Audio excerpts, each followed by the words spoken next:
بسم اللہ الرحمن الرحیم۔ السلام علیکم ناظرین سامعین۔ سیرت النبی صلی اللہ علیہ وسلم پر آج ایک اہم لیکچر کے ساتھ آپ کی خدمت میں حاضر ہوں، اور میں نے اس لیکچر کے اندر کوشش یہ کی ہے کہ ہجرت تک کے اور ہجرت کے بعد سے لے کر ایک ہجری تک کے جو حالات ہیں ان کو آپ کے سامنے رکھوں، تاکہ اگلے لیکچر میں ہم غزوات کا سلسلہ شروع کر سکیں۔ تو میں یہ دعویٰ تو نہیں کر سکتا، نہ ہی مناسب ہے کہ میں نے تمام چیزیں اس لیکچر کے اندر رکھ دی ہیں، لیکن اتنا ضرور کہوں گا انشاءاللہ اہم چیزیں جو ہیں اور جو بنیادی چیزیں ہیں اور جن کا یاد رکھنا ایک طالب علم کے لیے ضروری ہے، وہ انشاءاللہ اس لیکچر کے اندر آپ ملاحظہ کریں گے۔ چنانچہ یہ لیکچر ہمارا متفرقات کے اوپر مشتمل ہے۔ اس میں کوئی سوال زمانے کے اعتبار سے بعد کا ہے، لیکن یہاں پہلے بھی ہو سکتا ہے۔ بہرحال پہلا سوال ہمارا یہ ہے، دوسری بیعت کے وقت یعنی بیعت عقبہ ثانیہ کے وقت آپ صلی اللہ علیہ وسلم کے ساتھ کون تھے؟ تو حضرت عباس رضی اللہ تعالیٰ عنہ آپ کے ہمراہ تھے۔ اگلا سوال ہے، ہجرت کے وقت آپ صلی اللہ علیہ وسلم کی عمر کیا تھی؟ تو ہجرت کے وقت آپ صلی اللہ علیہ وسلم کی عمر 53 سال تھی۔ ہمارا اگلا سوال ہے، غار ثور مکہ سے دور ہے، کتنے میل کے فاصلے پر واقع ہے؟ تو 5 میل کے فاصلے پر واقع ہے۔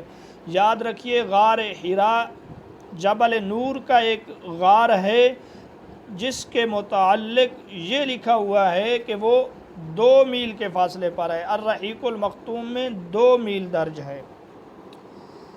اگلا سوال یہ ہے، مواقعات مدینہ کا اجتماع، یعنی جب صحابہ کرام مدینہ میں پہنچے اور وہاں بھائی چارگی کا جو رشتہ قائم ہوا وہ کن کے گھر ہوا؟ تو جواب 7 میں درج ہے، حضرت انس بن مالک رضی اللہ تعالیٰ عنہ کے گھر۔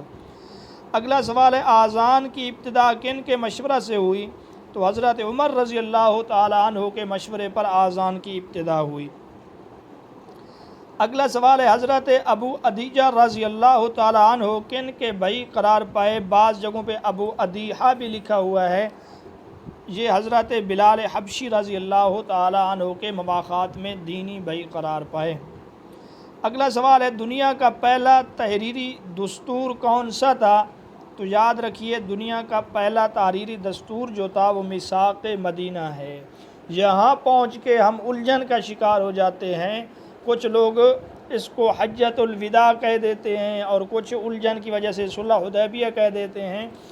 ایسا نہیں، بلکہ دنیا کا سب سے پہلا تحریری دستور جو ہے وہ میثاق مدینہ ہے۔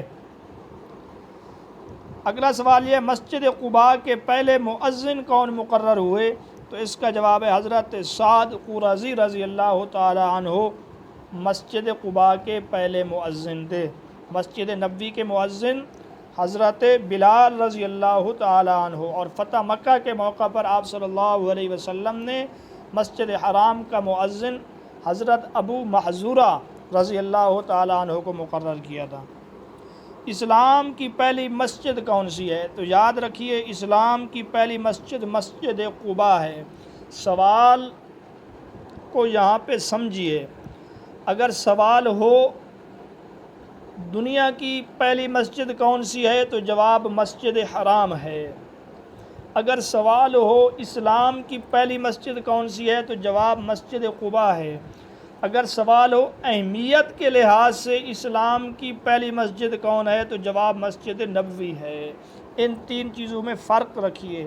اگر صرف اسلام کی پہلی مسجد کے متعلق ہو تو مسجد قباء، صرف دنیا کی پہلی مسجد ہو تو مسجد حرام، اور اگر سوال ہو اہمیت کے لحاظ سے تو اس وقت جو اہمیت مسجد نبوی کو ہے وہ مسجد قباء کو حاصل نہیں تھی۔ اس وجہ سے اہمیت کے لحاظ سے اسلام کی پہلی مسجد مسجد نبوی ہے۔ اگلا سوال یہ ہے، بیعت عقبہ ثانیہ میں کتنی عورتیں شریک تھیں؟ تو جواب یہ ہے، 2 عورتیں شریک تھیں، ام عمارہ نصیبہ بنت کعب رضی اللہ تعالی عنہ اور اسماء بنت عمر عدی رضی اللہ تعالی عنہ، یہ دو عورتیں ہیں جو بیعت عقبہ ثانیہ کے اندر شریک تھیں۔ اگلا سوال، آپ صلی اللہ علیہ وسلم کے وہ چچا زاد بھائی جو آپ صلی اللہ علیہ وسلم کے مشابہ تھے وہ کون سے تھے؟ آپ صلی اللہ علیہ وسلم نے ان کو فرمایا کہ تم سیرت اور صورت میں میرے مشابہ ہو، تو جواب یہ حضرت جعفر طیار رضی اللہ تعالیٰ عنہ۔ یہاں پر بھی کچھ حضرت عقیل کی طرف چلے جاتے ہیں، کچھ کسی اور کی طرف چلے جاتے ہیں۔ یاد رکھیے یہ حضرت جعفر طیار ہیں، یہ اس موقع پر حبشہ سے واپس لوٹے۔ حبشہ میں مسلمانوں کے ترجمان بھی یہی تھے نجاشی کے دربار میں، جب آپ صلی اللہ علیہ وسلم خیبر کو فتح کر چکے تھے، تو ان کی خوشی میں آپ صلی اللہ علیہ وسلم نے فرمایا تھا آنے کی خوشی میں کہ مجھے نہیں معلوم کہ مجھے خیبر کو فتح کرنے کی خوشی زیادہ ہے یا پھر آپ کے آنے کی خوشی زیادہ ہے۔ اس موقع پر فرمایا آپ صلی اللہ علیہ وسلم نے کہ آپ خلق اور خلق دونوں لحاظ سے میرے مشابہ ہیں۔ اگلا سوال ہے اسراء کے لغوی معنی کیا ہیں؟ تو سبحان الذی اسراء میں جو اسراء ہے اس کے لغوی معنی ہے رات کو چلنا، رات کے چلنے کو عربی زبان میں اسراء کہا جاتا ہے۔ اگلا سوال، معراج کے لغوی معنی کیا ہے؟ معراج کے لغوی معنی ہے بلندی، عروج سے نکلا ہے۔ براق سواری، جس پر آپ صلی اللہ علیہ وسلم سوار ہو کے آسمانوں پہ تشریف لے گئے، سفید رنگ کی تھی۔ سوال یہ ہے آپ صلی اللہ علیہ وسلم اس پر کہاں سے سوار ہوئے؟ تو جواب یہ ہے مسجد حرام کے دروازے سے۔ آپ صلی اللہ علیہ وسلم روایات کے مطابق حضرت ام ہانی کے گھر میں سوئے ہوئے تھے، وہاں سے جبرائیل امین آپ کو، ایک روایت کے مطابق یہ بھی ہے کہ آپ حجر اسود کے قریب سوئے ہوئے تھے، جبرائیل امین نے آپ کو وہاں سے جگایا اور مسجد حرام میں لے گئے، پھر وہاں سے آپ براق پہ سوار ہو کے مسجد اقصیٰ میں گئے۔ درمیان میں کہا جاتا ہے کہ آپ نے 2 رکعت یثرب میں نماز پڑھی ہے، پھر 2 رکعت آپ نے مسجد کے اندر نماز پڑھی ہے، واللہ عالم۔ اگلا سوال یہ ہے قریش سے واقعہ معراج کے ذکر کرنے سے آپ صلی اللہ علیہ وسلم کو کس نے منع کیا؟ کس نے روکا؟ کس نے یہ مشورہ دیا کہ آپ یہ واقعہ قریش سے بیان نہ کیجیے؟ تو جواب ہے ام ہانی رضی اللہ تعالی عنہا نے آپ کو اس چیز سے روکا کہ قریش مذاق اڑائیں گے، انکار کریں گے، مزید آپ کے ساتھ بے ادبی کا رویہ اختیار کریں گے۔ اگلا سوال ہے عروہ بن مسعود ثقفی رضی اللہ تعالیٰ عنہ کو کس کے مشابہ قرار دیا؟ حضرت عیسیٰ علیہ السلام کے۔ آپ صلی اللہ علیہ وسلم جب معراج پہ تشریف لے گئے، وہاں انبیاء کرام سے ملاقات ہوئی، تو حضرت عیسیٰ علیہ السلام کا آپ صلی اللہ علیہ وسلم نے جب حلیہ بیان کیا تو فرمایا کہ یوں معلوم ہوتا تھا جیسے وہ ابھی حمام سے غسل کر کے باہر نکلے ہوں، اور ان کے سر کے بال تھوڑے سے گھنگریالے تھے، ایسے لگتا تھا جیسے ان سے پانی ٹپک رہا ہو۔ فرمایا جیسا کہ تمہارے ساتھی عروہ بن مسعود کے بال ہیں، اس طرح ان کے بال معلوم ہوتے تھے۔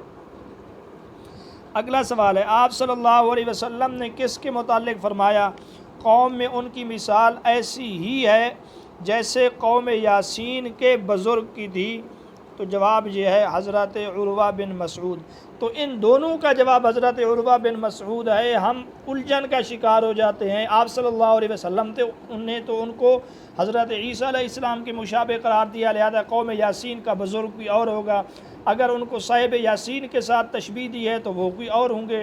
تو یاد رکھیے دونوں سے مراد حضرت عروہ بن مسعود ہی ہیں، لیکن وقت جدا جدا ہے۔ حضرت عروہ بن مسعود جب مسلمان ہوئے، اپنی قوم کو جا کر انہوں نے دعوت دی طائف والوں کو، تو انہوں نے ان کو شہید کر دیا۔ اس موقع پر آپ صلی اللہ علیہ وسلم نے فرمایا جس طرح واضرب لہم مثلا اصحاب القریہ اذ جاء المرسلون، یعنی سورۃ یاسین میں ایک اللہ کے نیک بندے کا تذکرہ ہے، اس نے اپنی قوم کو دعوت دی لیکن قوم والوں نے ان کو قتل کر دیا، شہید کر دیا۔ آپ صلی اللہ علیہ وسلم نے فرمایا حضرت عروہ کی مثال بھی اسی طرح ہے، یہ مثال ان کے شہید ہوتے وقت دی ہے، اور اول جو تشبیہ دی گئی ہے وہ معراج کے موقع پر دی گئی ہے، لہٰذا دونوں باتوں سے مراد، اگر سوال میں تشبیہ والی بات آ جائے حضرت عیسیٰ علیہ السلام کے مشابہ کسے قرار دیا گیا، تب بھی حضرت عروہ جواب ہوگا۔ اسی طرح صاحب یاسین سے کون مراد ہیں، تب بھی حضرت عروہ بن مسعود ثقفی رضی اللہ تعالی عنہ مراد ہوں گے۔ اگلا سوال یہ، واقعہ معراج کی سب سے پہلے تصدیق کس نے کی؟ تو جواب ہے حضرت ابوبکر صدیق رضی اللہ تعالیٰ عنہ نے تصدیق کی۔ آپ جانتے ہوں گے کفار حضرت صدیق اکبر کے پاس گئے کہ آپ کے ساتھی آپ کے ایک تو اس طرح کہتے ہیں، تو فرمایا کہ اگر وہ اس طرح کہتے ہیں تو بالکل سچ ہے۔ یہ کیا ہے؟ وہ تو روزانہ آسمانوں سے خبریں بھیجتے ہیں، ان کے پاس خبریں آتی ہیں، تو ایک ہی رات میں آسمانوں پہ جانا، یہ تمام چیزیں سچ ہیں۔ اس وجہ سے آپ رضی اللہ تعالیٰ عنہ کو صدیق کا لقب ملا۔ اگلا سوال یہ ہے، مطلب کی وفات پر کس نے عبد المطلب کے صحن پر غاصبانہ قبضہ کر لیا؟ تو نوفل نے مطلب کی وفات پر عبد المطلب کے صحن پر قبضہ کر لیا۔ عبد المطلب نے اپنے لوگوں سے مدد طلب کی تو انہوں نے کہا ہم آپ کے اور آپ کے چچا کے درمیان نہیں آتے۔ چنانچہ عبد المطلب نے اپنے ماموں سے مدد طلب کی، یہ ان کے ماموں مدینہ میں رہتے تھے۔ تو سوال یہ ہے کتنے لوگ مدینہ سے ان کی مدد کو آئے؟ تو ان کے ماموں ابو سعد بن عدی 80 سواروں کے ہمراہ مدد کو آئے۔ اس وقت جب یہ پہنچے مقام ابتہ میں اترے، حضرت عبد المطلب ان کو گال لے جانا چاہتے تھے، لیکن وہ سیدھا نوفل کے پاس پہنچے جو اس وقت حطیم میں بیٹھا ہوا تھا۔ تلوار نکال کے یہ کہا کہ ہمارے بھانجے کا جو آپ نے ناجائز قبضہ کیا صحن پر، اس کو واپس کر دیجئے ورنہ اسی تلوار سے آپ کو قتل کر دیا جائے گا۔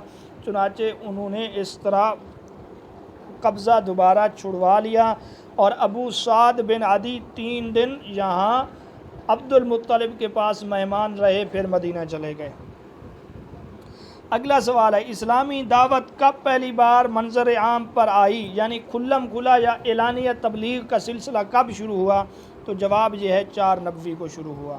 ہمارا اگلا سوال ہے، آپ صلی اللہ علیہ وسلم نے اپنے خاندان کی دعوت کی وَأَنذِرْ عَشِيرَتَكَ الْأَقْرَبِينَ کا جب حکم نازل ہوا کہ اپنے قریبیوں کو ڈرائیے، تو آپ صلی اللہ علیہ وسلم نے اپنے خاندان والوں کو جمع کر کے ان کو دعوت دی ایک کھانے کے اوپر۔ تو اس میں کل کتنے افراد شریک تھے؟ تو جواب یہ ہے اس میں 45 افراد شریک تھے۔ آپ صلی اللہ علیہ وسلم نے اعلانیہ تبلیغ کا آغاز کیا، تو جواب یہ ہے کوہ صفا پر سے، کوہ صفا سے آپ نے اعلانیہ تبلیغ کا آغاز کیا۔ اگلا سوال یہ، سورۃ مدثر کی 16 آیات یعنی آیت نمبر 11 سے لے کر 26 تک کس کے متعلق نازل ہوئیں؟ تو جواب یہ ہے ولید بن مغیرہ کے متعلق یہ آیتیں نازل ہوئیں۔ سأرهقه صعودا إنه فکر وقدر، یہ والی آیات جو ہیں آیت نمبر 11 سے لے کر آیت نمبر 26 تک۔ اگلا سوال یہ ہے، 4 نبوی کو دعوت اسلام روکنے کے لیے کتنے سرداران کی کمیٹی تشکیل دے گئی جس کا سربراہ ابو لہب تھا؟ تو جواب یہ ہے 25 سرداروں کی ایک کمیٹی تشکیل دی گئی جن کا سربراہ جو تھا ابو لہب تھا۔ ابو لہب کی بیوی ام جمیل تھی جس کا نام کیا تھا؟ تو جواب یہ ہے اس کا نام عروہ بنت حرب، ابو سفیان کی بہن حضرت امیر معاویہ رضی اللہ تعالی عنہ کی پھوپھی تھی۔ آپ صلی اللہ علیہ وسلم پر سجدے کی حالت میں اونٹ کی اوجھڑی ڈالنے والا بدبخت شخص عقبہ بن ابی معیط تھا۔ اگلا سوال یہ ہے، خفیہ تبلیغ کا سلسلہ رہا؟ تو جواب یہ ہے 3 سال تک۔ اگلا سوال، قریش نے آپ صلی اللہ علیہ وسلم کے بدلے کسے دینے کی پیشکش کی؟ قریش ایک بار ابو طالب کے پاس آئے کہ اپنا بھتیجا ہمارے حوالے کر دیجئے، ہم اس کے بدلے میں خوبصورت عمارہ بن ولید آپ کو دیتے ہیں۔ تو عمارہ بن ولید دینے کی پیشکش کی ہے، یہ بات آپ یاد رکھیں۔ اگلا سوال، سعود جہنم میں پہاڑ کی چوٹی ہے، اس پر ولید بن مغیرہ چڑھے گا، سأرهقه صعودا۔ آپ صلی اللہ علیہ وسلم نے کس کافر کی پیشکش کے جواب میں سورۃ حامیم سجدہ کی تلاوت فرمائی؟ وہ مبہوت ہو گیا، وہ بھی سجدے میں گر پڑا۔ تو جواب یہ ہے عتبہ بن ربیعہ۔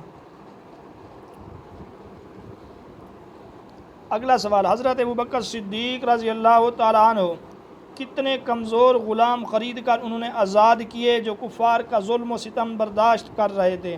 تو 7 غلام آپ نے، ویسے تو آپ نے کثیر غلام آزاد کیے، 7 ایسے غلام آزاد کیے جو کفار کے ظلم و ستم کی چکی میں پس رہے تھے۔ اگلا سوال ہے، عمر بن عاص اور عبداللہ بن ربیعہ نجاشی اور اس کے وزیروں کے پاس تحفے میں کیا لے کر گئے تھے؟ جب مسلمان ہجرت کر کے حبشہ گئے تو مکہ والوں نے اپنی طرف سے یہ 2 سفیر بنا کے بھیجے کہ ان بندوں کو واپس لایا جائے مسلمانوں کو، تو نجاشی کے دربار میں یہ سفیر بن کے گئے۔ تحفے میں کیا لے کر گئے تھے؟ ابن حشام لکھتے ہیں اعلیٰ قسم کا چمڑا وہ تحفے میں لے کر گئے تھے۔ اگلا سوال، نجاشی کے دربار میں مسلمانوں کی طرف سے تقریر کس نے کی؟ تو جواب یہ حضرت جعفر طیار رضی اللہ تعالیٰ عنہ نے۔ یاد رکھیے وفات کے بعد حضرت نجاشی کی قبر پر نور نظر آیا کرتا تھا، آپ صلی اللہ علیہ وسلم نے ان کا جنازہ غیبانہ پڑھایا تھا۔ یہ کس کا قول ہے؟ ہم لوگ کعبۃ اللہ میں نماز نہیں پڑھ سکتے تھے یہاں تک کہ حضرت عمر فاروق نے اسلام اختیار کیا، یعنی اس سے پہلے ہمیں یہ جرت نہیں تھی۔ تو جواب یہ ہے حضرت عبداللہ بن مسعود رضی اللہ تعالیٰ عنہ کا یہ قول ہے۔ حضرت عمر رضی اللہ تعالیٰ عنہ کی بہن فاطمہ بنت خطاب، جبکہ ان کے شوہر کا نام ہے سعید بن زید، اور ان کے معلم یعنی ان کو قرآن مجید پڑھانے والے حضرت خباب بن ارت رضی اللہ تعالیٰ عنہ تھے۔ قبول اسلام سے پہلے جس مقصد کے لیے حضرت عمر جا رہے تھے، یعنی آپ صلی اللہ علیہ وسلم کو نعوذ باللہ قتل کرنے کے لیے جا رہے تھے، تو راستے میں ان کی ملاقات کس سے ہوئی جس نے یہ کہا پہلے اپنے گھر کی خبر لیجئے؟ تو جواب یہ نعیم بن عبداللہ سے، نعیم بن عبداللہ سے ملاقات ہوئی، اس نے کہا پہلے جا کے اپنے گھر کی خبر تو لیجئے۔